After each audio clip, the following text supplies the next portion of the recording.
নমস্কাৰ, মই অঞ্জলি দাস।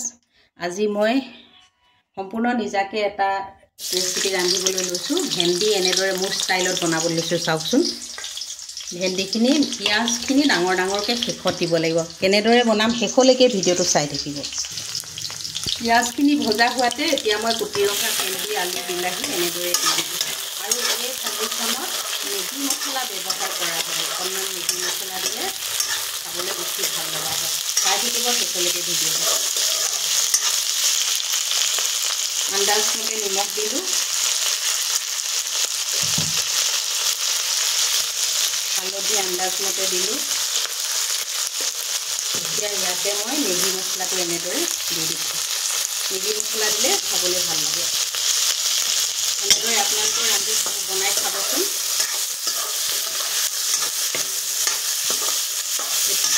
এটা বেলেগ সুকীয়া সোৱাদ পাব। ভাজি বনোৱা তেলখিনি ৰৈ গ'ল যিহেতু অকণমান ক'লা দেখাত গৈছে, ক'লা যেন লাগিছে, কিন্তু দেখাত লাগিলেও খাবলৈ বেয়া নহয়। ইয়াতে মই পিঁয়াজ দিলোঁ। আন এখন ভাজি মই এনেদৰে বনাবলৈ লৈছোঁ। এই ভাজিখন হৈছে গাজৰ, আলু আৰু বিন। ইয়াতে মই গাখীৰ ব্যৱহাৰ কৰিম, চাই থাকক।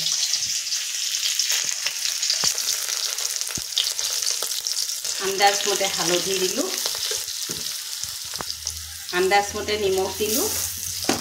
এতিয়া মই আগতে হাফ ফ্ৰাই কৰি থোৱা ভাজিখিনি এনেদৰে ইয়াতে দি দিলোঁ। আপোনালোকে নিশ্চয় খোৱা বোৱা কৰিলে নহয় জানো? আমাৰ ভজা হোৱাতে এতিয়া মই এনেদৰে আমুল ভাজা গাখীৰ অকণমান দি দিলোঁ। পনীৰৰ কাম কৰে, খাবলৈ খুব সোৱাদ হয়। এনেদৰে ৰান্ধি খাবচোন আপোনালোকে।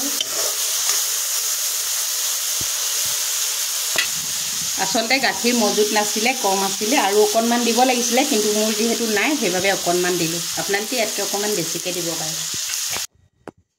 এয়া হৈ গ'ল মই আজি নিজৰ ষ্টাইলত বনোৱা ভাতৰ থালিখন। ইয়াত আছে জিকা, আলু, মচুৰ দালিৰে ৰন্ধা এখন দালি, লগতে মোৰ ষ্টাইলত বনোৱা ভেন্দি আলুৰ ভাজি, এইফালে বিলাহী পোৰা পিটিকা, ধনিয়া তেতেলী টেঙাৰ চাটনি, বেঙেনা ফ্ৰাই, আৰু আনফালে মোৰ ষ্টাইলত বনোৱা গাজৰ আৰু বিটৰ ভাজিখন।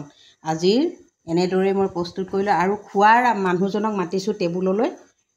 খোৱাৰ মানুহজনক টেবুললৈ মাতোঁ। চাই থাকক শেষলৈকে ভিডিঅ'টো। মানুহজনক খোৱাৰ টেবুলত বহাই দিলোঁ, যিহেতু তেওঁ আলহী অহা দি আহে এমাহ দুমাহৰ পিছত। আজি এনেদৰে তেওঁক খাবলৈ দিছোঁ। খাই কেনে পালা জনোৱা।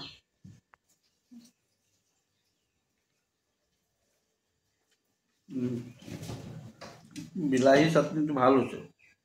বাকীবিলাকো খোৱা। নিৰামিষ, মঙলবৰীয়া নিৰামিষ থালি।